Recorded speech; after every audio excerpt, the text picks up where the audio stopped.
Excel shortcuts. Ito yung madalas na ginagamit ko pag gumagawa ko ng mga reports. So, ito yon. Control A, select all, Control C, copy, Control V, paste, mapapaste dyan. Tapos Control X, cut.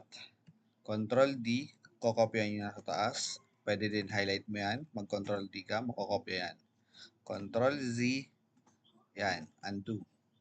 Control N, new workbook. Tapos, Control S, save. Masasave yan. Control S.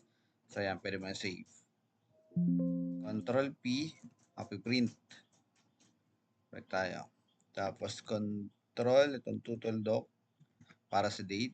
Control B as in boy, bold, letter. Control F, kung may hahanapin ka. For example, range.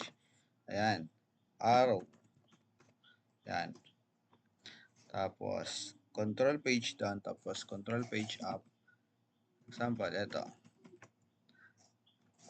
Yan.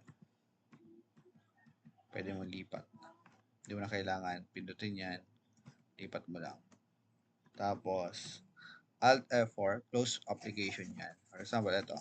Alt F4. Yan. Close na yon. Alt Tab, ito yung ginagamit ko. Alt Tab. Makakalipat-lipat ako.